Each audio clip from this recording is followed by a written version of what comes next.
That's right. It's something to think about, Jim. Yeah. Well, yeah. Because word's out there about us. Yeah. The community knows about us. Kinda. I was at the Oak Parade. Yeah, well, and it's interesting because I think there's small segments that are aware of it. But then I was at this poetry slam thing at the end of Oak Parade. It was Peace Week, and just talking with a few people and saw my button and said, oh, you're with Yakima. I'm like, oh no, we're talking about Peterborough, and none of them knew about it. Well, yeah, there's a great chunk of the community that thinks Occupy was a neat little fun thing that happened last fall. Yeah. They have no concept that it's not just dead and gone. No. Much like PCBS. Well, Same Peterborough lives, that's your article. yeah. There's a lot of people in Peterborough who do not follow the press. Yeah, which is good. So if it's in the paper, which we got it in the paper, they don't see it. We got it on text. Yeah, there's no checks. Yeah. Well, I think there's a lot of people who are very sympathetic to the Occupy movement. And so maybe what we do, instead of even just needing to go and create an event or a product that's going to be fundraising, we just need to do that bare bones thing of saying, where are we going to keep our money and who's going to be in charge of it? Is that just very bones, money exists, we have to deal with it, right? Yeah. Let's set up an account at the credit union. Absolutely. Let's get the word out that there's an account there. Lo and behold, it might fill up. Put $10 in, get Yeah. going. We have $55. Yeah. Or it's 55, yeah. Yeah. Right. I mean, the Save PCBS Foundation, they opened a special account for Save PCBS, and over $10,000 has just appeared in that account. Plus they fundraised last week and earned $12,000. They're going to fundraise at the end of February and earn another $40,000, $30,000. Wow. How many pins you could make with $40,000? 400. You'd be rich. You'd be rich. Well, I would like to.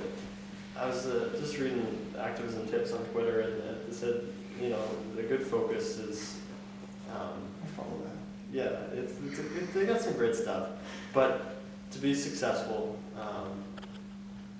is making your goal like the hearts and minds and the thoughts and the ideas, as opposed to Plan for the long term. plan for the long term. Because I think fundraising is a great idea, but if we're gonna do what we want to do, if we're gonna actually be a meaningful contributor to this movement and bring that change to Peterborough, I think to a degree, fundraising and financing will start to sort it itself out once people get invested into it. And Well, that was an interesting thing to separate that you just did. You separated fundraising and finance. Yeah. Maybe what I was arguing for a moment ago was that we need finance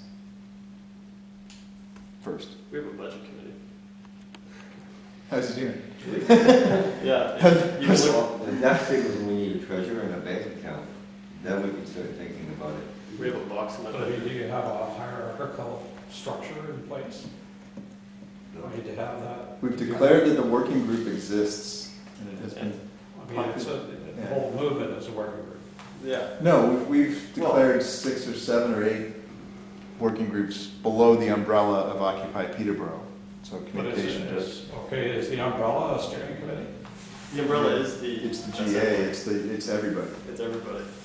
It's almost like you'd almost see it as like a flipped over pyramid. Here we are working in a pyramid, yeah. Well, because it's just the idea that you can look at it as a circle, or you could, it's a cone.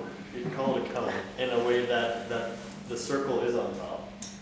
If you want to look at it from that mentality, and that any working groups or any individual comes down to you. I've heard it described as it's a circle with spokes coming off of it. There's a spoke council, yeah.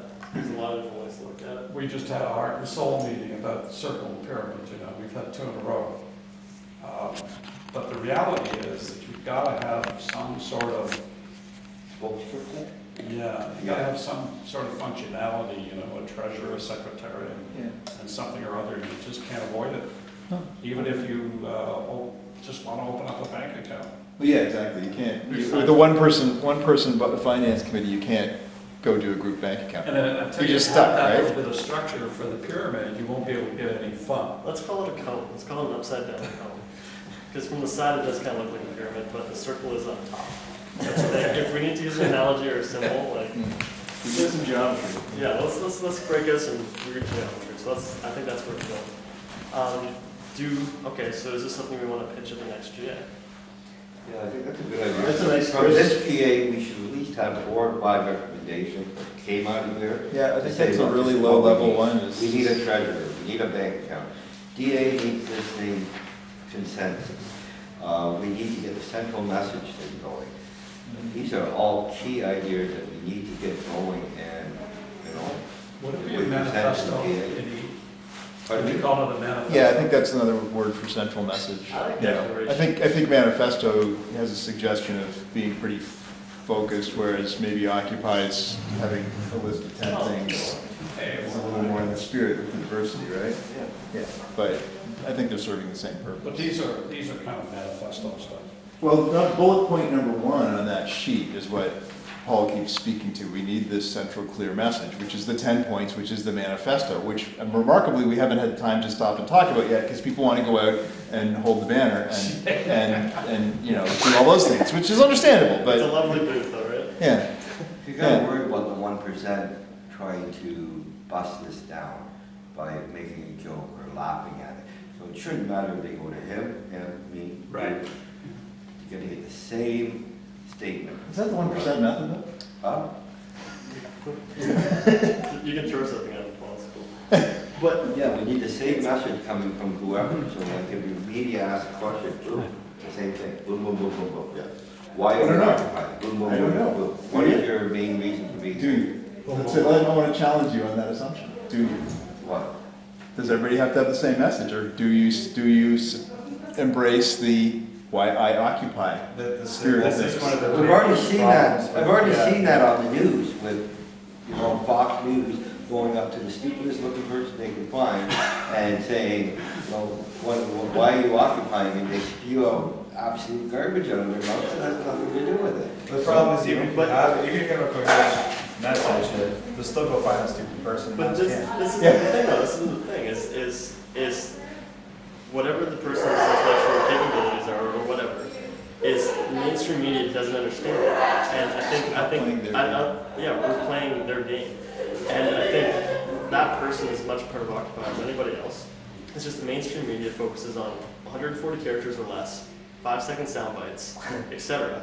And so they don't understand that, okay, you know, we need to zoom out and take this whole crowd into perspective because this is what the central message is. That's what 99% is. This is what the 99% is. It's like we're going to break them down using our methods by going and zooming in on one person and saying, okay, you know, Occupy is this person's perspective, you're doing this spokesperson. We can still have a central message, but it needs to be, I think, zoomed in. Which Because is why otherwise I we applaud have. you having a central message with multiple points, right? Yeah, And the challenge is, like, so we want to put something like that a lot of us have agreed on, so we can communicate in written material and on things like that. And I get that, but the fact of the matter is, for me, I'm always going to include PCBS. Yeah.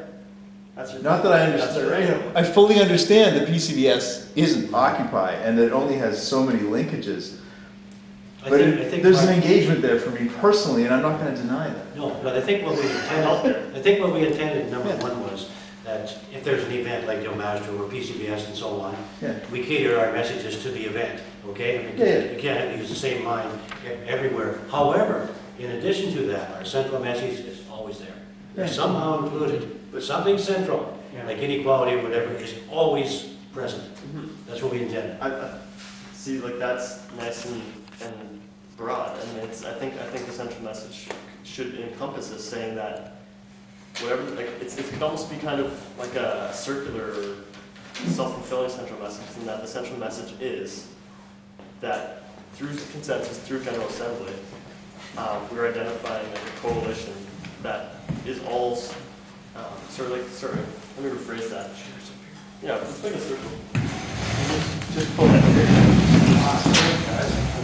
Joe, we probably should review for the three months who just come in, what we're doing with Oh, this yeah. GA in relation to other GAs. Yeah, so we want to have a meeting every week at 2 o'clock, but we knew there was going to be attendance issues this week. But we decided for continuity's purpose, we're going to have it every week at 2. But since we don't have enough, we don't feel like we have enough people here to actually make a quorum. This is more of a non-binding discussion. Yeah. What's your name? Pardon? Simon? Cool. You're on circle, Phil. Because yeah, this is introduce. Oh, Warren. I'm Brian. Mark? Paul. Roy, Brad? And Joe, Ian, yeah, and you will introduce yourselves as we're talking about. Yeah, okay, so what we've been doing is we had a bunch of discussions about central message, a few things that are coming up. But now what we're talking about is we want to have like some concrete stuff for next GA. And so we're trying to identify what Occupy Peterborough still needs to bring into place so that we can kind of work on it this week and then have a really solid proposal for next week. And so we've identified, we have been getting donations, so we need a treasurer.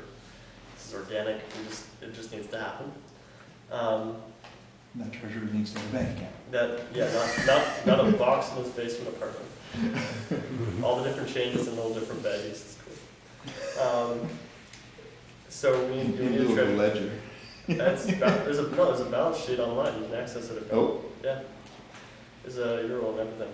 So we need a treasurer for next week, so we need to work on that. People need to join, I think, the budget Google group, so we can start having a discussion about that. Right now it's me. Are you in it? No. Yeah, it's just me. So people need to join that. I kind of got nominated for this position, so I'd love for people to join me and we can start discussing it. We talked about, we need to start coming up with a declaration, you use the word manifesto as well, which I think might come out of why I occupy, and I think we should conclude that into the project. I think after when we wrap this up, I think people could just give one line to Brian on camera, so we can start bringing this piece together. Just I occupy because, or this is what brought me here. Can I just make a point about language? Sure. The manifesto versus declaration thing. If you use words that most people identify with, you can co-opt their meaning, right? So declaration can mean what we want it to mean. It has a lot of good connotations for a lot of people. Manifesto has negative connotations for a lot of people. And so the words can mean what we want them to mean, or what we choose to have them mean. So, use words like direct democracy, for example, right?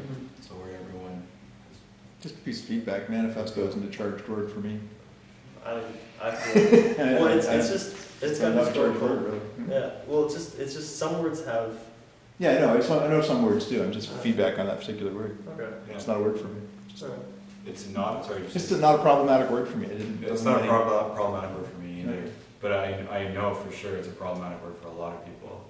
People that would otherwise be interested if there weren't these barriers of preconceived notions. Yeah. Right? Okay. No. And that's what occupies I all think, about, is getting by all that. It comes across as being aggressive, and it's the thing we were talking about last week, this non-violence issue that, it's obviously not going to get resolved. There's not enough people here today, but the Occupy movement was founded on non-violence, and to me, manifesto implies a certain aggressiveness that maybe undermines that. Well, and I think the non-violence discussion is a lot to do with semantics and the definition people hold for that. Like I think we'd all agree in principle as to what our actions are going to entail, but people have very strong definitions for that. Poverty is violence. They talk about discrimination and inequality as violent actions because they can lead to lives being lost statistically, suicide, homicides, education, higher crime rate if you're in poverty, all because of what you're brought up on. So people define that as violent, whereas other people wouldn't see that as overtly. And so I think we need to have that kind of discussion about what's really at the heart of it. But yeah, I like that, because manifesto does sound... In your face, sort of. Whereas Well, you want to be in your face, I guess, but you don't want to... It seems almost like an attack word, right? Yeah. It's, whereas declaration and occupy kind of be like declaring something, putting our feet down, occupying this space, or this idea, or this... Manifesto can be not only political, but very controversial. Yeah. Like you got the annexation manifesto when the group wanted to join the United States before we became a country, and the Communist Manifesto, there's another one. Yeah, that's exactly what I'm thinking. However, Basically it can also thinking mean of, we mean business. And the flip side of that is when you have a manifesto, it means that you really stand for something. But they don't know that. Yeah, but I mean, it could do if you went to that. So that's the positive side of that. The negative side is everything that's been said. All the So other if manifestos you've got your act passed together, were you great. have a manifesto, Mhm. then you know where you're going, you just don't have the right road to get there yet.